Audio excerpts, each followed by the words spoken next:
I greet every believer in the wonderful name of our Savior, Lord and Jesus Christ.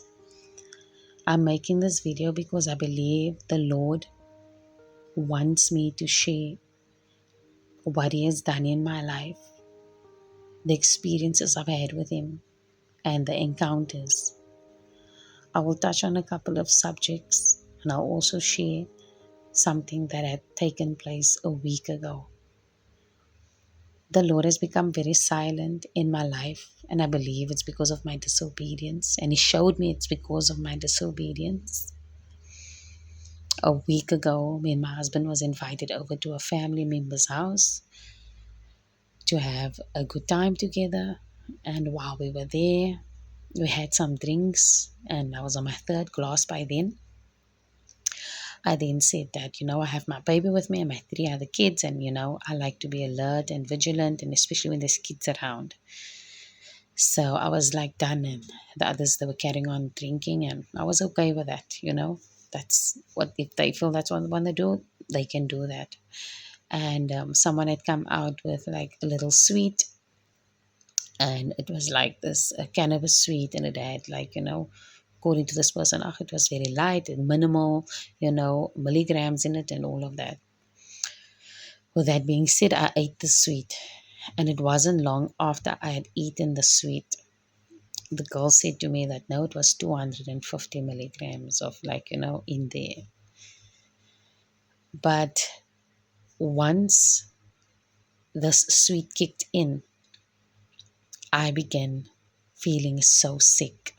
Everything started closing in. I felt like I was losing my mind. I felt like I was about to die. So it was the alcohol mixed with this, and I'm not a heavy drinker. I have tried it before. I know it's not for me. The Lord had redeemed me from these things. But I was walking in disobedience. The Lord had told me so many times to put down the alcohol. The Lord had told me so many times to stay in His Word. He wants to show me things. He wants to use me for His kingdom. But I was constantly walking in obedience, disobedience, in obedience, disobedience. And it's been a theme of my life where I'm couple of years I'm serving the Lord earnestly, and then the next year or couple of months I'm just doing what I know I shouldn't be doing. So with that being said, I became violently sick, where I thought, this is it, I'm gonna die. I asked my husband to rush me to hospital. On our way to the hospital is when I had this encounter. It was as if I couldn't see the buildings or anything, but there was this a light moving like so fast past me. And I felt like I was moving kind of through time. And I said to my husband, and he had like this recording of me. And I said to him, because he said I was being so poetic and the way I was talking and the stuff I was talking, he had to record me. He said, and I said to him, God is showing me the plan. God is showing me the plan. It's my disobedience. God showing me what, the plan of what was supposed to have been. And because of my disobedience, God was showing me, it was playing out in front of me like a movie, and I was screaming out to God. It was like God was showing me and telling me, my daughter, because of your disobedience, that this is happening to you. And I felt that in that moment, it was like it was going to be God's judgment. God was going to come and take my life because of my disobedience. My heart was paining. I felt like my heart was about to come out of my chest. I was screaming. I was crying. I don't know what happened. Was there other things in here? What was it? But I felt like I was about to die. I couldn't control what was happening to my body. Before we got to the hospital, just before we got to the hospital, as the Lord was showing me this, and I was crying out to Him and pleading with Him, I said, Lord, you can't take my life, Lord. Lord, please spare me, Lord. My kids, Lord, I have a baby, Lord. Lord, I'm sorry, Lord. I'm sorry, Lord. And God showed me that this was the plan of the enemy to come and cut my life short prematurely. When they hooked me up to the machines, they saw that my heartbeat was irregular. And they gave me a drip and they gave me an injection. And God showed me that He was going to spare my life. And if He was going to spare, and because He was going to spare my life, I must speak His word. And I must share with people what He has done in my life. The miracles He has performed in my life for me. He was telling me, how can I be silent? How dare I be silent? When He has done such great things in my life. When He has redeemed me over and over again. When He has provided for me and made ways for me through the Red Sea. As I was laying there in the hospital, I kept saying to the nurses and stuff, the enemy wanted to take my life. But God saved me. God was gracious towards me. And I kept on telling my husband, baby, AI is going to destroy everyone. Everybody's so distracted. Everybody's so distracted and they're trying to look for God on the internet. Baby, I was telling my husband, they are pinning the sexes against one another, male against female. There is a supernatural war happening between men and women, and everybody is distracted. They are so distracted by the internet. They have made the internet God because every little thing that happens to them, they Google it or they're watching a video on YouTube because somewhere someone must have experienced it. As I was laying there and God was showing me that everybody has a testimony. There is not one person that don't have a testimony. And if you are so young that you haven't experienced life yet, you will experience it because God will give each one a chance. God showed me He's not an unjust God. You will not be able to say on that day, Lord, but I didn't know. Not living in this time and age that we are living in now. Brothers and sisters, God wanted me to share how doctors convinced me to have an abortion after I told them I was on this one cream, retinol. A doctor convinced me, and I went ahead with it, knowing that was not God's will for my life. And yet, this is after I got married. My husband was in agreement with it, and yet I done it because I thought the doctor knows best. When God has always shown up for me, always been a healer, always been a redeemer.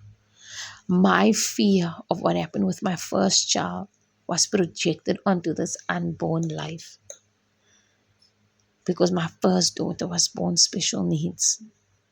God told me that I needed to share when I was institutionalized at the mental hospital. When I thought that I was never going to get better. I was institutionalized for depression, stress, anxiety, psychosis. And God healed me. I grew up in a cult where we worshipped a man named William Branham. We had the picture of this man hanging in our homes. We didn't even read our Bible. We just read his books. God delivered me from a cult where it says you can't watch TV or listen to the radio, where the men they're like gods and the woman, according to this man, they believe there was a prophet, women are a hybrid product. And that if you married if you were a white person and you married a non-white person, then you were hybriding. You were mixed breeding, referred to races intermarriage, as mixed breeding, as animals. God wanted me to share how that when I lost my job, how He provided for me. There was a time where we literally ate noodles for 2 weeks in the month straight because we didn't have enough money because my husband had to pay the debt. And when he was done paying the debt, because I lost my job, we had so little money left. And I had 3 babies at the time on Kimbe's. There was no food in our home. I didn't even have shoes. The enemy robbed me so. I cried out to God and I said, Lord, I'm your daughter. How can I not even have shoes? I had to borrow my sister-in-law's shoes to put on. And I'm just scratching the surface. God wants you to know that there is purpose in your suffering.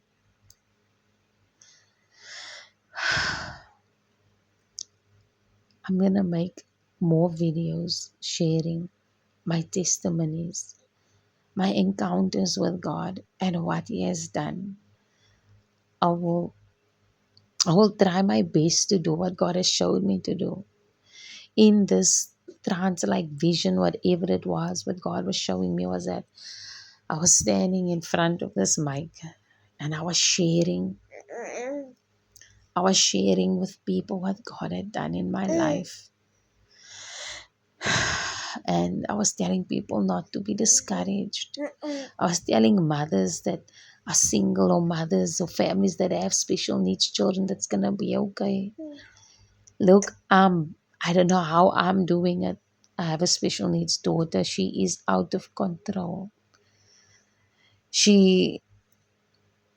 Many days I think that there is something else operating there.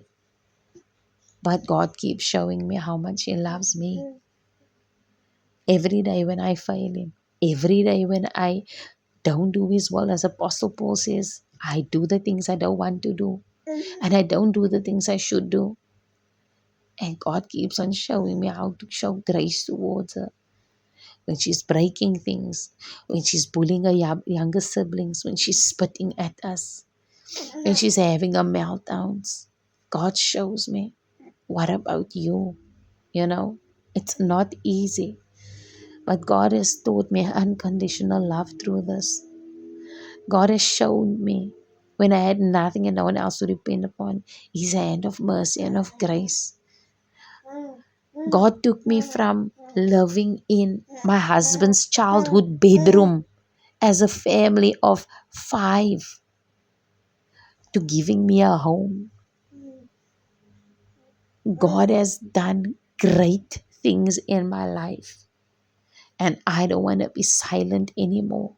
I don't want to be disobedient anymore.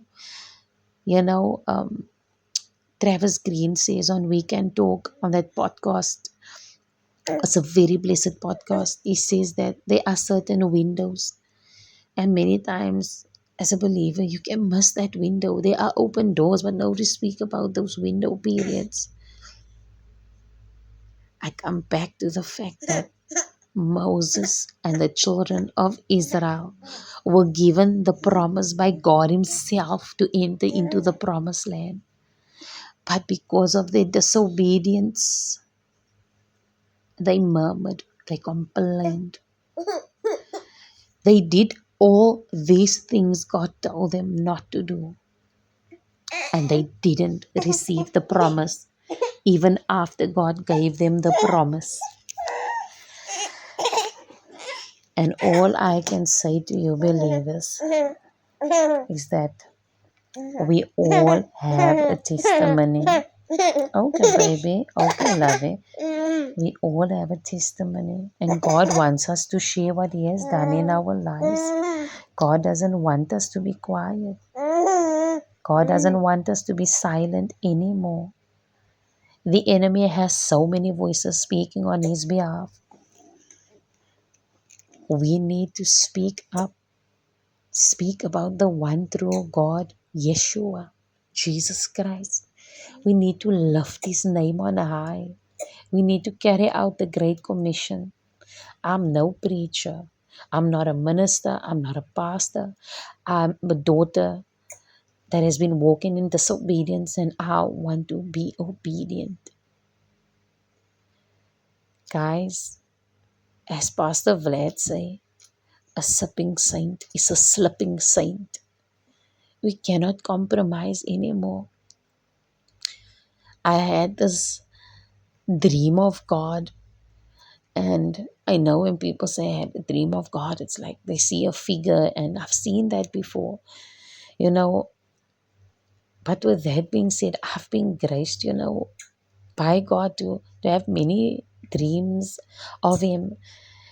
And in this dream, it was like I saw God, but God was like showing me there's only black and white. It was like I saw God, and it was like I could see this is what God wants me to see Him through this lens. There's only one way that is right, and the other way is wrong. It is black and white. There is no gray area.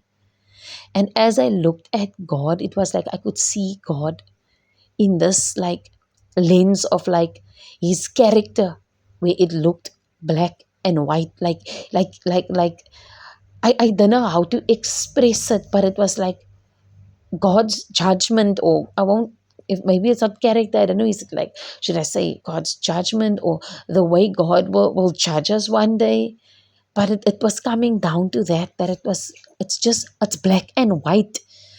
There's no gray area, with God. It's either right or wrong. It's His way or no way. We can't serve two gods. We need to stop making idols out of our kids, out of our jobs, out of our lifestyles, out of our appearance. God was showing me, my child, you will have to remain humble. If you want me to take you far, I cannot use someone with a spirit of pride. That's why God used men like Gideon and like David, so that God would receive the glory. Believers, I hope that you will receive this message and that this message will find the right person. Pray for me, believers, that God will encourage me to share these testimonies and that it will reach the people that it needs to. I love you all with the love of the Lord, and I hope that someday we shall all be in that city of the New Jerusalem together, worshiping in harmony and in a world where there's no more wars but only peace.